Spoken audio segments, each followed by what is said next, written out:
Good afternoon and welcome to today's Adweek webinar, where we'll be talking about how to drive foot traffic with Pinterest and why measurement is key. Today's webinar is sponsored by Foursquare. I'm Danielle Moore, Senior Manager here with Adweek's Content Studio, and I will be your host today. Before we begin, I do want to take a minute just to make sure everyone knows what to expect from today's event and is familiar with the features of our platform here. The actual presentation should go somewhere in the 35 to 40-minute range, after which we're going to have time for audience Q&A. So if at any point you have a question here for one of our speakers, just use that Q&A tool right beneath the video window on your screen, and we will get to as many questions as we can at the end of the presentation. Also, it's definitely not too late to invite your colleagues to join us at today's webinar. About 15 minutes ago, you should have received a final reminder email from us.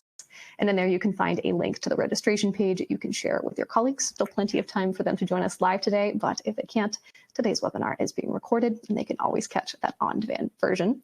In fact, that recording will be available to all registrants, and we'll email you a link to that later today when it's available around 3:30 Eastern or so.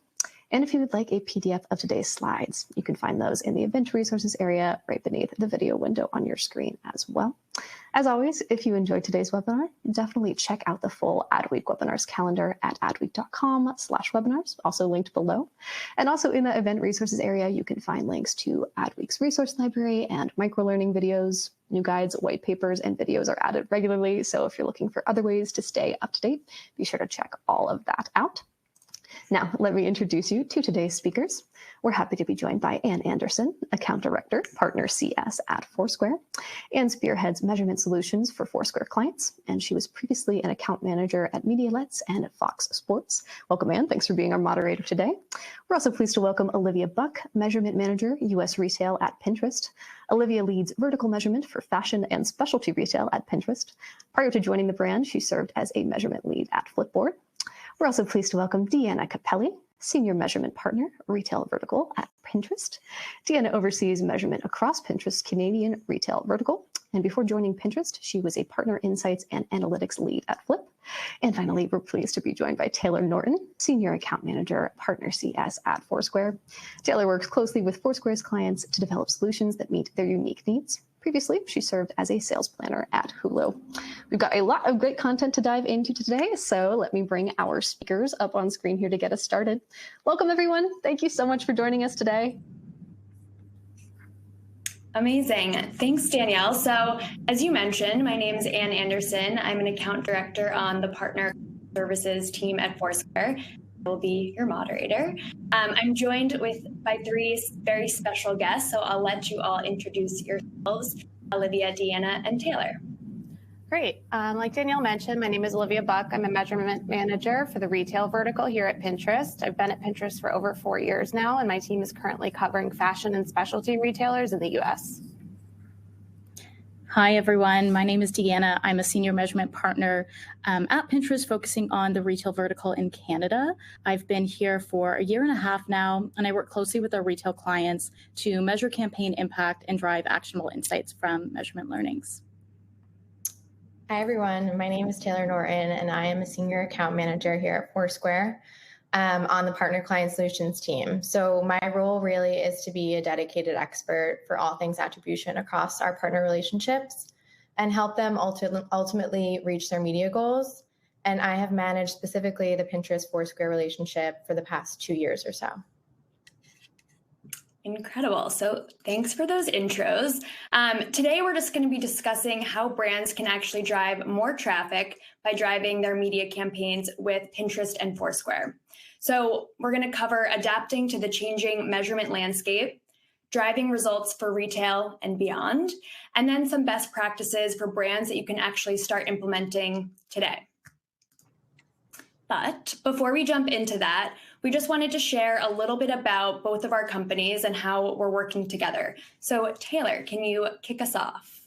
Of course, Anne, thank you. So for those of you on the call today that maybe are a little less familiar with Foursquare, we are the industry's leading geospatial technology platform, and we are powered by deep machine learning and privacy-first insights. So our tech is helping businesses make smarter decisions and really build more engaging customer experiences. Our product suite and developer tools are used by recognized enterprises to gain an in-depth understanding of locations and human mobility. So really everything we do here at Foursquare is grounded in our understanding of movement in places. So for this session specifically, we're going to be focusing on our measurement solution, which is Foursquare attribution, and how it's really used to understand campaign results. So with Foursquare attribution, we're helping you understand the impact of your advertising by really providing you with that holistic view of your customer's journey so you can optimize your investments in flight across every channel. The overall goal really should just be to understand what campaign strategies and media channels drove real growth and incremental revenue so that you can make smarter planning decisions in the future. But you might be asking, if you haven't seen our reporting before, how do we interpret a report if we don't know, where to start? So understanding those basics are a really great starting point. So on the right-hand side, you'll see we have 4 of our core metrics that we report out on. The first you may be familiar with or maybe not, but for those of you who are not, behavioral lift is really the likelihood that users that were exposed to advertising and then visited are converting at a higher rate than the expected. And then we have our incremental store visits, which is kind of just how it sounds. It's really the net new visits that are driven to stores as a result of the media buy. And then we have our cost metric. So cost per incremental visit is also kind of how it sounds. It's the cost associated with driving those incremental visits. And then we have cost per exposed visit, also known as cost per store visit. It's just the cost associated with driving the total attributed campaign visits. So just something to remember, low cost per incremental visit and low cost per exposed visit both indicate efficient media spend. So now that you have kind of an understanding of what our metrics mean, this is where Pinterest comes in. So using the above metrics I just laid out, Foursquare really helps Pinterest and their advertisers understand the effectiveness of their advertisements. Which advertisers are driving the highest levels of visitation, which ad formats are most cost effective, and what audiences can we optimize towards to really drive higher lift metrics. So simply put, we are helping Pinterest really just understand the visitation after ad exposure. Amazing. Thanks, Taylor. So Olivia, now a little bit about Pinterest. Can you share some stuff about Pinterest and also how you're leveraging Foursquare attribution? Sure. Simply put, Pinterest is where people come for ideas. Globally, nearly 500 million people, we call them pinners, come here every month to find ideas that will inspire them to try new things in their life. Whether it's their next place to travel, their next outfit, or their next meal, Pinterest is a positive place online where people come to visualize and plan what's next in their lives. What makes our audiences on Pinterest so valuable is the mindset they bring to the platform. Pinterest isn't a lean back experience. People come here with the intent to find, try, and buy. They come to find inspiration around something specific, a new look, a new bedroom, but when they still aren't quite sure what brand or product they want specifically, they come to Pinterest to figure that out and leave ready to take action and bring the new ideas they've found to their lives. We leverage Foursquare attribution to show the value of Pinterest to our partners and prove out that action they are taking after seeing ads. Brands play a critical role in the pinner decision-making journey. Ads on Pinterest are content, and without your brand's content, there'd be nothing for pinners to act on. In fact, people on Pinterest are over 2 times more likely to say that content they find here helps them to make a purchase decision versus content on other platforms. Pinterest is a one-stop shop for inspiration, new products, and new possibilities. People here are eager for new ideas, which means they want to hear from you. Content from brands doesn't interrupt on Pinterest. It inspires people to act. That's ultimately the value proposition of Pinterest for our advertising partners like you. On Pinterest, it's possible to reach the consumers you care about and drive them from discovery to decision to do, all in a more positive place online. Awesome. Thanks, Olivia. So now let's dive in a bit deeper. Olivia, can you just speak to how Pinterest is adapting to this ever-changing measurement landscape? Yes, thank you. Here at Pinterest, we want to provide our partners with a POV on how to adapt to the changing measurement landscape. We recognize the challenges of navigating an ever-evolving landscape, mainly around privacy changes, contributing to declining performance on top of rising costs and decreasing marketing budgets. More and more, our advertising partners are being asked to do more, yield more with less money, less data, and less visibility into your marketing investments. Overall, it's caused confusion and inertia, and you're not alone in this space. We're here to help you meet the demands of the changing advertising landscape with a robust measurement strategy designed to help you optimize performance. Consider 3 key phases in your overall measurement approach. The first step is to align. Different organizations or business units have different goals. Communicate across your teams to create alignment by developing a shared definition of success. Together, identify your primary goals and corresponding KPIs. Then build. You'll test your strategy and validate with experiments where needed. The goal is to move away from single sources of insight to a more holistic framework that combines measurement tools you're already using. Finally, you'll evolve. Evaluate your measurement results as they come out of your larger system of truth, so you can optimize and inform the next iteration of your strategy. This step naturally loops you back into alignment where you can repeat this measurement process as an ongoing test and learn strategy that helps your brand build toward long-term impact. We understand that campaigns require many teams, which can end up with many, sometimes competing goals. In order to drive and improve the business impact of marketing, it's time to reevaluate the current ways of measuring success. It all starts with establishing a common understanding of the primary business objective and corresponding success KPIs. Current organizational structures allow for overly siloed campaigns, and this often leads to competing objectives that don't always ladder up to a common goal. Advertisers need to build cohesive, connected teams and KPI strategies so that every advertising team and every campaign is unified by sharing business goals and measurement and taking more of a holistic and full funnel approach. It's imperative that each team is involved in a discussion on the trade-offs and comes to a shared understanding of success within this multi-goal environment. Once you have this alignment in place, make sure that your measurement and optimization strategies are working in tandem. Remember, the same metric can look extremely different based on the measurement technique and optimization strategy being used. These differences can have a meaningful impact on how you evaluate the effectiveness of your media. There is no one single source of truth that exists in today's media measurement landscape, and each comes with their own limitations. This drives the need to start looking at solutions more collectively in a framework that works together to overcome some of these gaps. Rely on a combination of measurement tools and solutions to understand what's working and what's not, to create more accurate, granular, and unbiased results. Measurement is not a one-off effort. It requires an iterative test and learn process. Advertisers should adopt a test and learn mindset to understand how Pinterest can work for their business. In order to drive maximum long-term results, you need to consistently optimize your efforts to drive long-term impact. For example, brands on Pinterest who adopt a test and learn mindset see 2.2 times higher action intent among Pinterest users versus advertisers who use measurement as a one and done. Consider your measurement system of truth a toolbox full of various instruments at your disposal to get the most complete and precise view of your ad effectiveness. Each tool or source of truth serves a different purpose and has its own advantages and shortcomings.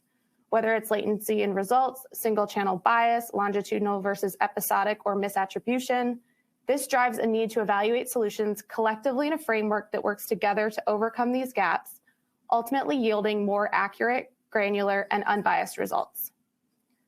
At the top, you'll see for granular real-time reporting on initial and immediate performance, leverage platform metrics and reporting capabilities. These insights can help inform ongoing campaign optimizations in flight. However, they do fall short of understanding the incremental impact of your paid media, which is where experimentation comes into play. Consider including lift studies, such as Foursquare attribution, to understand at minimum the incremental impact of your ads. Experiments from lift solutions isolate the impact that individual channels have on driving media effectiveness with methodologies that emphasize true causal impact versus correlative guidance. However, lift studies are best at evaluating performance of a specific episode in your series of marketing endeavors throughout the year. One channel, one marketing campaign, one point in time. For a lat-long view of performance, explore agile, always-on methodologies that encompass your cross-channel media plan like Agile MMM and Unified MMM/MTA. Agile models help you optimize for privacy changes while still providing granular campaign performance insights. While historical cookie-based solutions are overly reliant on clicks These cross-channel measurement solutions give you more insight into all your media actions, including impressions, which still give you an understanding of how your media is performing across all touch points. Impression data is especially valuable on Pinterest. A majority of our conversion volume comes from views on platform. But similar to other solution types, MMM also has its shortcomings. Its methodology is anchored in aggregate versus user-level data, makes it more resilient to privacy changes and signal loss. The trade-off, however, is that its models may not yield the most precise measurement for channels like digital, where ads are personalized at the user level and auction dynamics may vary widely. But not to worry, experiments can address this shortcoming with what they do best and help calibrate these models as needed, which is why it is crucial for the success and efficacy of your marketing to invest in not just a robust media plan, but a robust measurement system of truth. Awesome. Thanks, Olivia. That was super helpful and informative. So Taylor, now kind of bringing it back to Foursquare and Pinterest, can you just walk us through how we've actually worked with Pinterest to uncover some key metrics, results, et cetera, across a variety of different brands? Of course. So really throughout the years of our partnership, we've worked with Pinterest to not only measure our overall campaign level data, but with Foursquare, we're actually able to dig a bit deeper within a campaign. So doing that, we're leveraging our ability to create these custom data cuts across all campaign data. And from there, we can surface specific performance metrics. And in this case, we're talking about Pinterest retail. So we're able to surface performance metrics across different products, such as shopping, collections, media, and more. So I know there's a ton of data on this slide, but really the main takeaway I want you guys to come out of this with is that retail campaigns on Pinterest perform really well. The story is overwhelmingly positive, and when compared to our Foursquare norms, Pinterest really outperforms across key metrics. Now, on the left-hand side of this screen, we have retail performance metrics, and then the right-hand side is where we have product performance metrics. So bringing it back to the retail, unsurprisingly, a majority of the campaigns measured with Foursquare fall within the retail category, roughly 67%. So uncovering these trends and highlighting product performance is a huge priority for Pinterest. Now, where Foursquare comes in is that we're able to create these custom cuts, which allows Pinterest to evaluate performance based on the product level, not just the campaign level. And this way they can provide this valuable, informative feedback for their advertisers on what's working and what's maybe not at the time. Yeah, and I'll jump in to speak to some of that product success that we've seen. In particular, we've seen really great success when retailers include shopping ads in their campaigns. So what's included here up on the screen is a visual example of a shopping ad unit, which even though is built off of a catalog feed and is driving to a product page on a website, we still see this as one of our top performing foot traffic tactics. So you can see the median lift for these shopping ads is 32.5%, and nearly 80% of campaigns yield lift in foot traffic when these shopping ads are included. As Taylor mentioned, both of these outperforming Foursquare's benchmarks. Additionally, another ad format that has been a standout at driving foot traffic is the collections ad format, which features a hero image followed by a drawer containing shoppable products that are related to that hero ad creative. So what we've really learned through measuring with Foursquare is that it's important to be showing users the variety of products you have to offer so that they can take action to purchase from you, whether that be online or in store. Awesome. Thanks, Deanna. So recently, Foursquare helped measure a Canadian home improvement brand. And with the findings from this campaign, we put together a case study of how Pinterest was really able to implement the successes from the outcomes. So Deanna, I'll kick it to you to walk through the challenges and the solution. Yeah, absolutely. So we're really excited to highlight this one particular success story out of retail. In the midst of a brand evolution, this partner was really eager to understand if the full funnel strategy that they adopted on Pinterest was driving measurable impact for their business. And they were particularly interested in store foot traffic during the key spring season. So to solve for this challenge, we proposed a Foursquare attribution study. And with this initial study with the partner, not only were we able to determine a baseline store visit rate for pinners, we also measured a top-line lift in that store visitation rate of nearly 9%, proving for this partner that their full funnel strategy was successfully moving pinners from inspiration to action. And with the deep insights from Foursquare and that you're able to provide with these studies, we gained a really stronger understanding of which objectives and ad formats were driving the greatest performance from foot traffic perspective. So thinking about some of the drivers in this particular retailer's case, in addition to leveraging that full funnel campaign strategy, this retailer also deployed another Pinterest best practice of using a multi-ad format mix, including those collection ads that I just mentioned. So with all of these best practices in place, both us and the partner were so thrilled to see the success of this strategy in driving incremental visitors into store during what's a highly competitive and critical spring season for the business. And with the insights from this Foursquare study, we've been able to tailor future media plans to really capitalize on what's proven success. Wonderful.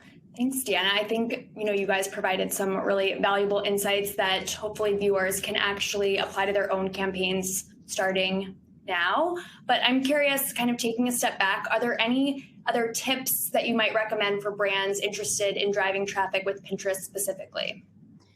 Absolutely. When it comes to best practices for driving foot traffic with Pinterest ads and also measuring for success, we've got a few guidelines that we recommend following. So starting with the creative, you want to design with driving to store in mind. So we recommend including a clear call to action that encourages pinners to visit a physical store. So you can think something like shop more in store, or if you're looking for a bit more of an omni-channel approach, something like shop online and in store. You want to include visible and tasteful branding so that your brand is standing out and is not getting sort of lost in the creative. We always recommend leveraging text overlays to communicate your message really clearly and ensure that it still lands and breaks through even in a sound off environment. So you want to avoid being sort of reliant on audio for that message to break through.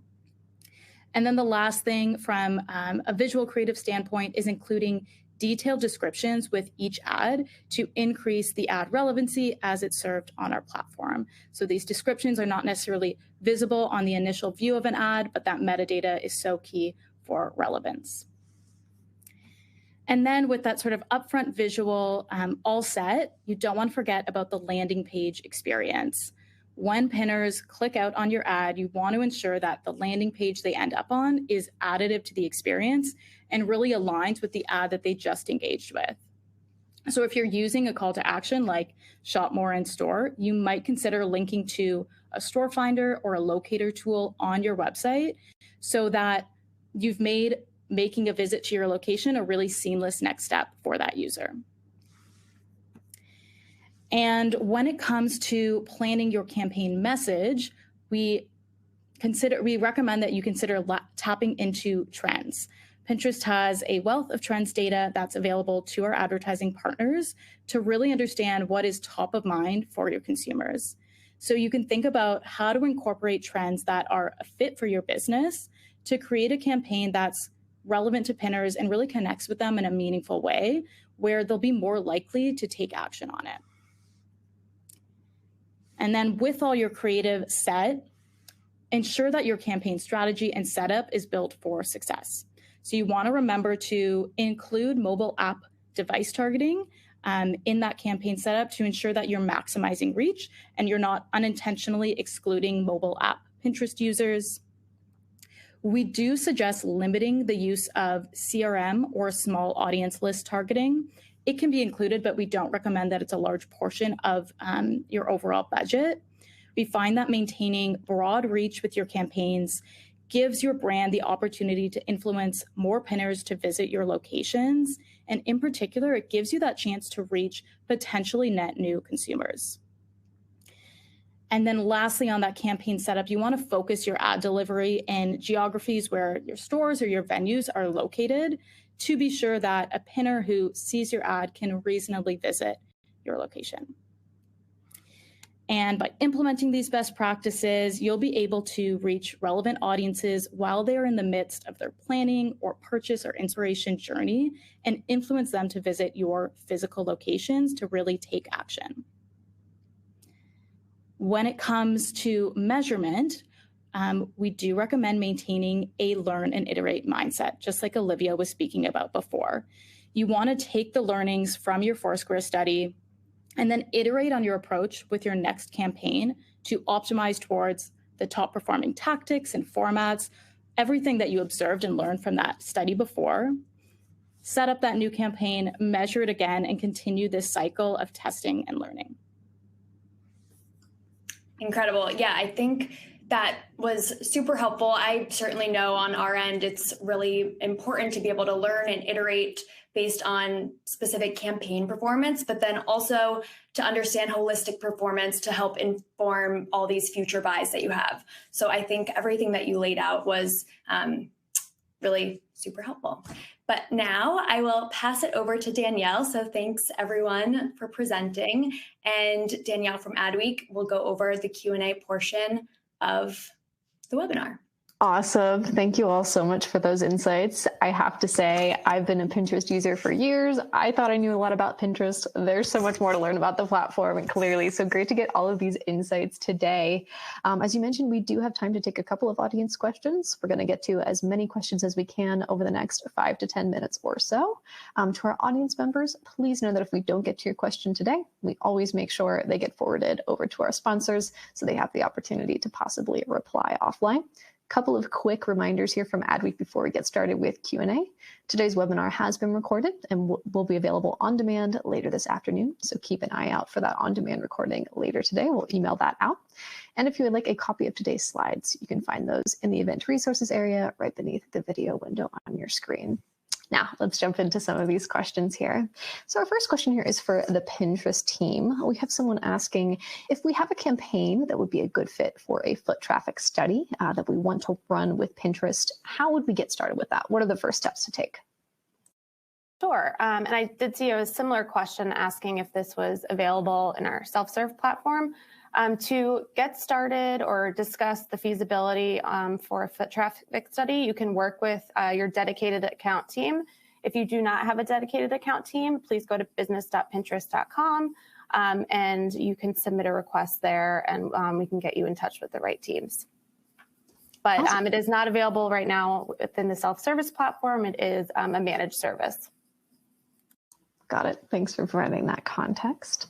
So our next question here, also for the Pinterest team, they're asking, does Pinterest run across any other verticals besides retail? Any thoughts on that?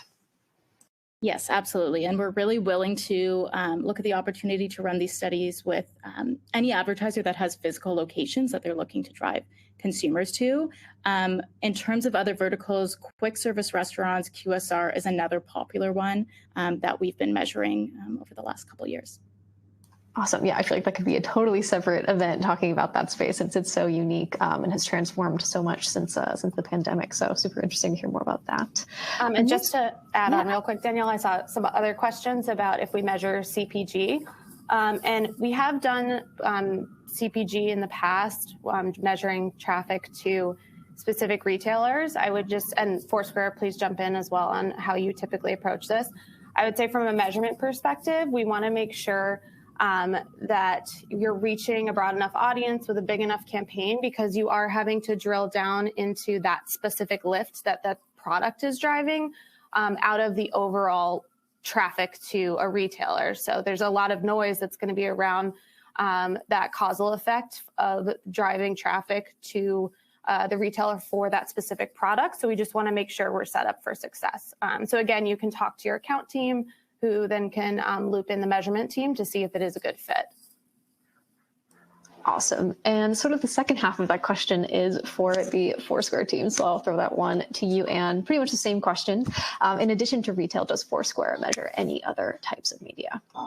Yeah, totally. So Yes, we do. I think they both mentioned a couple other verticals that we measure outside of retail, but casual dining, QSR, consumer packaged goods, like Olivia said, it is more so, I would say, like we measure a lot of CPG campaigns, but we're going to be measuring to the retailer as a whole. So I think it is a good use as like a proxy for visitation for that specific CPG item, but just something to consider. We also measure theatrical, tourism, automotive campaigns. And in terms of like media that we're able to measure, we can really measure the full scope of media. So anything from linear TV, out of home, digital out of home, cross-device, in-app, connected TV, social.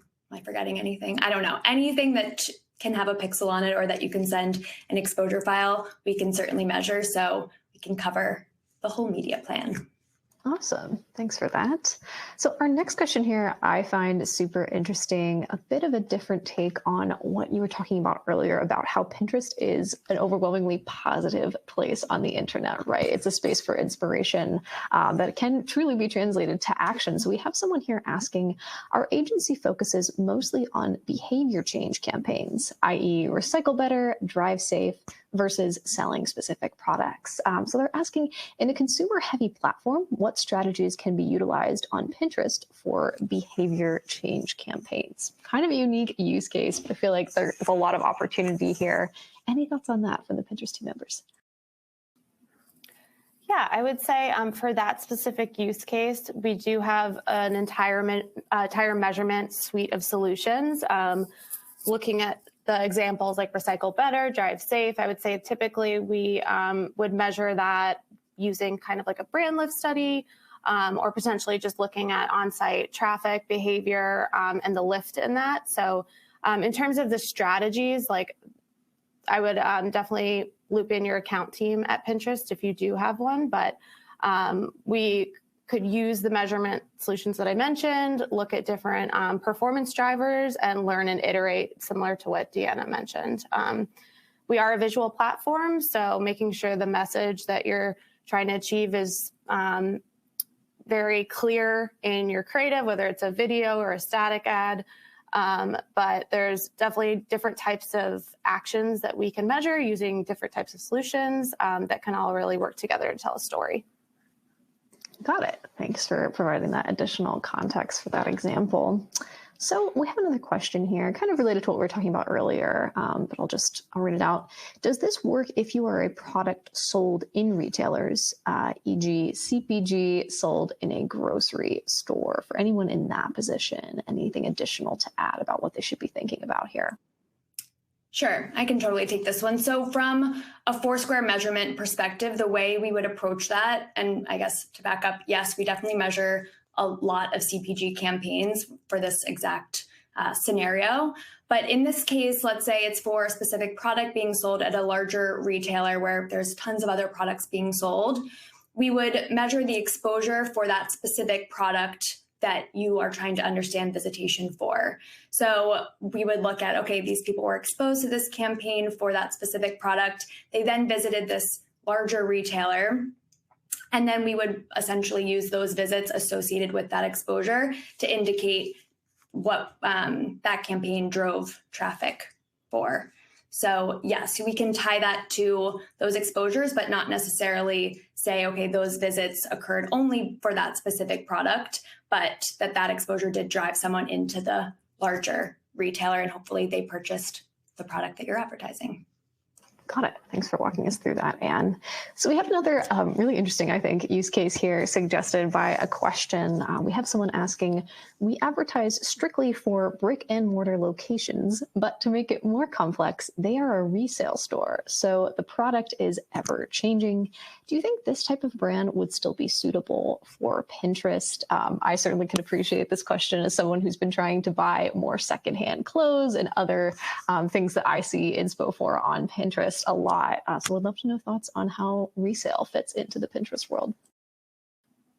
Definitely. Our pinners are very environmentally conscious, so I feel like this would be a great fit. But I think for this specific use case, definitely it's a suitable brand for specifically driving foot traffic, you don't necessarily need to have those products that are going to be available right when you get to the store in your ads. Like there's plenty of mid-funnel type of advertising that a lot of advertisers do because of that turnover in their inventory as well. So I think it would be definitely a good fit, and there's a way to advertise your products, even if they are changing. Maybe if it's more focused on brand messaging or product categories that could be available, there's definitely a way to work with our teams on that. Awesome. Thanks for providing that info. So we talked about that fabulous, example earlier with that 8.7% lift driven by a Pinterest campaign for that, that retail store. And I have a question here related to category and incremental lift. So someone asks where, as in which vertical or category, do you see the highest incremental lift from Pinterest users? Might not be one you know off the top of your head, but curious to get thoughts on that. Sure. I think in terms of where we have the volume right now with recent data, we are seeing a big lift from retail, but we are continuing to run more and more studies each year. So we're hoping to have some more high-level stats to share on some other verticals as well. Awesome. Thanks for that. Unfortunately, that is all the time we have for questions today. I would like to thank our sponsor, Foursquare, as well as our speakers. Some final reminders here from Adweek. Be sure to keep an eye out for the on-demand recording, which will be emailed out later today, and grab a copy of those slides from the event resources area. Again, huge thank you to Anne, Taylor, Olivia, and Deanna for making the time to be with us today and for letting us pick your brains during this Q&A session. Thank you to our audience for joining us live. And as always, we look forward to seeing everyone at an upcoming Adweek webinar. Thanks all.